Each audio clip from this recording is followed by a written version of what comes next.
আমি দেখাবো সাফারি পার্কের ভিতরের বিভিন্ন স্পটগুলো।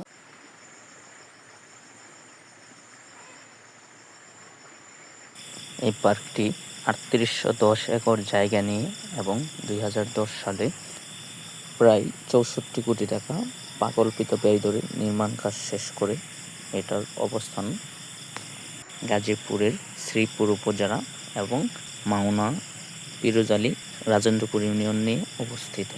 আমি গাজীপুর চৌরাস্তা থেকে বাগের বাজার পর্যন্ত আসি। তাকোয়া পরিবহনে ভাড়া নিই ৪০ টাকা। আপনি যদি ঢাকা কিংবা ময়মনসিংহ থেকে আসতে চান, ঢাকা ময়মনসিংহগামী যে কোনো বাসে আপনি বাগের বাজার থেকে আপনি অটো যোগে চলে আসবেন সাফারি পার্কে। ভাড়া নেবে ২০ টাকা। তারপর আমি চলে যাই টিকিট কাউন্টারে টিকিট কাটতে গিয়ে দেখি একটি বিজ্ঞপ্তি ঝোলানো রয়েছে। বিজ্ঞপ্তিতে লেখা ২১/৫/২০২৫ হতে ২/৬/২০২৫ পর্যন্ত দর্শনার্থীদের জন্য কোর সাফারি পরিদর্শন বন্ধ থাকবে।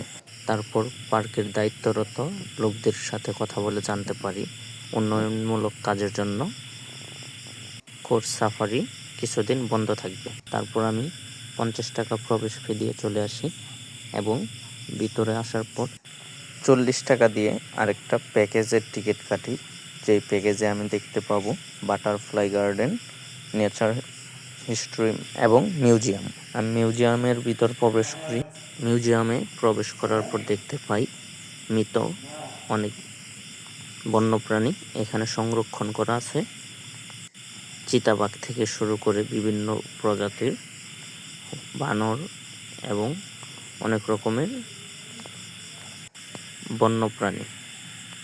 এটা চিতাবাঘ। তারপর এটা হচ্ছে গুই সাপ।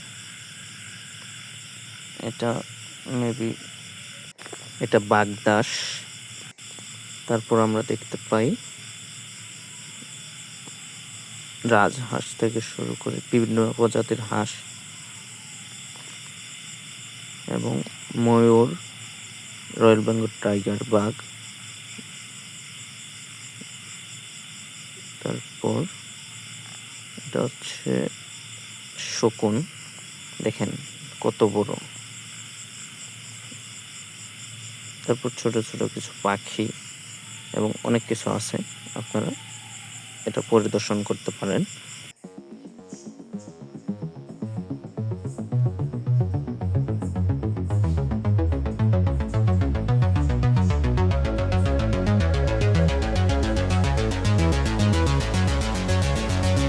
এই মিউজিয়ামের বন্যপ্রাণীর মিউজিয়াম এক এক করে সব দেখা শেষ করে তারপর চলে যাই পানির ভিতরে যে প্রাণীগুলো থাকে প্রাণীগুলার মিউজিয়ামে। এখানে বিভিন্ন প্রজাতির সাপ, অক্টোপাস এবং সামুদ্রিক মাছ। এখানে লেখা আছে দয়া করে হাত দিবেন না।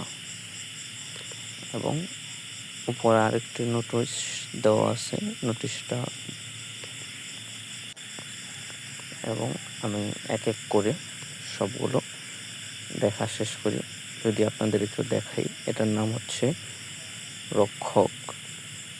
তারপর এটা হচ্ছে সামুদ্রিক মাছ, এটাও মাছ, এটাও সামুদ্রিক মাছ, টাক্স গ্লোরি। তারপর এটাও মাছ, পিতাময়ী, এটা হচ্ছে পিতাময়ী মাছ। তারপর যদি দেখে সাপ এবং এ পাশে আছে অফ ইমুর ডিম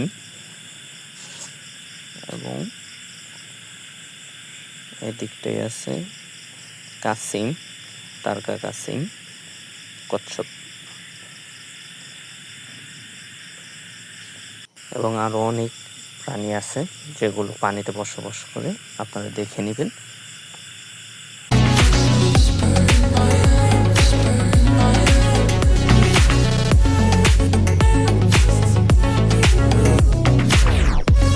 মিউজিয়াম দেখা শেষ করে তারপর আমি চলে যাই অজগর সাপ কুমির এবং বেশ কিছু প্রজাতির পাখি যেমন শকুন, ইমু, ময়ূর। শুরুতেই রাস্তার সামনে পড়ে ময়ূরের যে ঘরটি আছে এবং দেখতে যাই।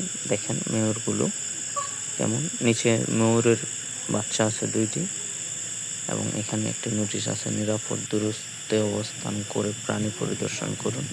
ঢিল ছোড়া, বোতল ছোড়া এগুলো আর কি ছুড়তে নিষেধ করছে এবং খাবার দেওয়া, বিরক্ত করা এগুলো করতেও নিষেধ করা হয়েছে পার্কের পক্ষ থেকে। ময়ূর দেখা শেষ করে চলে আসে শকুন দেখতে। দেখেন কাছ থেকে হচ্ছে শকুন। হ্যাঁ, শকুন দেখা শেষ করে তারপর চলে যাই অজগর সাপের কাছে। সাপগুলো বেশ কয়েকটা জাল দিয়ে আটকানো, নেট দিয়ে, যে কারণে ভালোভাবে ক্যাপচার করা যাচ্ছিল না ক্যামেরা দিয়ে। তারপরেও যদি একটু ভালোভাবে লক্ষ্য করেন দেখেন এই যে কত বড়। এই সাপটা যদি বাহিরে কেউ দেখতো মোটামুটি গা শিউরে ওঠার মতো ব্যাপার, অনেক ভয় পেত, অনেক মোটা। ক্যামেরা দিয়ে কতটা বোঝা যাচ্ছে জানি না। তারপর চলে আস ইমু পাখির কাছে। এই ইমু পাখির ডিমই আমরা মিউজিয়ামে দেখতে পেয়েছিলাম এবং এই প্রাণীটি খুবই অলস প্রকৃতির।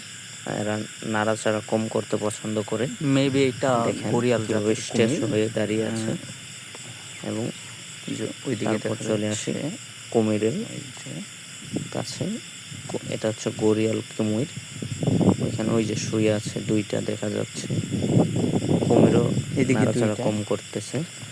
আর একটু ভালোভাবে দেখাই অ্যাকচুয়ালি যদি, এখানে যতগুলো তাহলে প্রাণী আমার আছে সকল প্রাণী এদিকে আছে একটা। মোটামুটি অলস প্রকৃতির হয়ে গেছে, কারণ এখানে ভিতরে খাবার দেই পার্কের পক্ষ থেকে, শিকার করতে হয় না। দীর্ঘদিন ঘড়িয়ালের শিকার না পাশে করতে আছে করতে ঠিক অলস প্রকৃতির নোনা হয়ে যায়। পানির কুমির। এই দেখেন কাছ থেকে চলেন ঘড়িয়াল কুমির। নোনা পানির তারপর এ কুমিরটা পাশে দেখে আছে যাক। পানির মধ্যে যে বসবাস করে Actually পানির কুমির, জলজ কুমির যেটাকে বলা এদিকটাই হয়। নেই, দেখেন ওই যে ওই এটা পারে অবশ্য আছে। অনেক দূরে ছিল, ক্যামেরায় যার আসলে কারণে ধরা যাচ্ছে না, মোবাইলের মাধ্যমে ক্যাপচার করা যায়নি। তারপরেও খালি ছবি দেখানোর দেখা চেষ্টা যাচ্ছে। করছি। দেখেন কুমির দেখা শেষ করে তারপর আবার চলে যাই প্রজাপতি দেখতে। যাওয়ার সময় এরকম একটি ব্রিজ দেখতে পাই এবং তারপর চলে আসি প্রজাপতি কর্নারে। যদি এখানেও দেখানো হয়েছে কিভাবে প্রজাপতি বংশ বিস্তার করে এবং জীবন প্রজাপতি রহস্য, গাছের পাতায় ডিম পাড়ে, ডিম প্রজাপতির জীবন থেকে রহস্য। সুখ, প্রজাপতি গাছের পাতায় ডিম পাড়ে, ডিম থেকে মুখ, শুক্র থেকে মুক্কিট, তারপর মুকুট থেকে তারপর মুকুট পূর্ণাঙ্গ থেকে প্রজাপতির সৃষ্টি পূর্ণাঙ্গ হয়। প্রজাপতি সৃষ্টি হয়। মানে এখানে প্রজাপতির যত ধরনের হিস্টোরি এবং ওদের যে জীবন প্রক্রিয়া কি সম্পূর্ণ এই মিউজিয়ামে তুলে ধরা হয়েছে। এটা হচ্ছে পরাগায়নে বান্ধব প্রজাপতি। এদিকে আরও দুর্যোগের আগাম বার্তায় প্রজাপতি, শৌখিনতার প্রতীক প্রজাপতি, অনেক রকম প্রজাপতির সৃষ্টির রহস্য।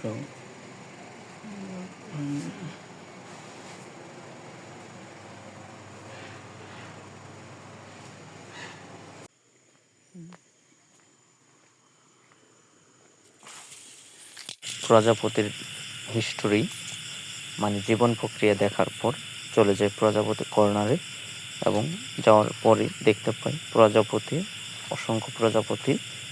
এবং যদি আপনাদের অ্যাকচুয়ালি এই প্রজাপতির যে কর্নারটা আছে এখানে ঢোকার পর মনটা কিছুটা হলেও ভালো হয়ে গেছে, কারণ ওই কোর্ট সাফারিটা যে বন্ধ ছিল এই জন্য মনটা খুবই খারাপ ছিল যে কোর্ট সাফারি দেখতে পাইনি। তবে প্রজাপতির যে কর্নারটা এটা দেখে খুবই খুবই ভালো লাগছে।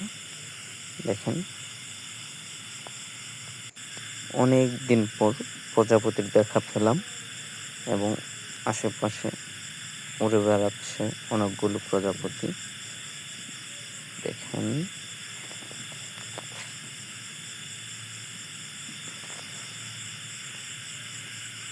তারপর ঘুরতে ঘুরতে এবং প্রজাপতি দেখতে দেখতে সামনে আসে। দেখেন কিভাবে প্রজাপতি পরাগায়ন করে ফুলে, সেই দৃশ্যটি একদম চোখের সামনে উপলব্ধি করতে পারলাম এবং দেখতে পারলাম। আল্লাহ তাআলার সৃষ্টি কতই না সুন্দর। আশেপাশে দেখতে দেখতে খুবই সুন্দর একটি সাইনবোর্ড চোখে পড়ে। সাইনবোর্ডটির ভিতরে প্রজাপতির জীবনের কিছু সীমাবদ্ধতা এবং জীবনী নিয়ে একটু লেখা আছে। চলেন পরে দেখা যাক।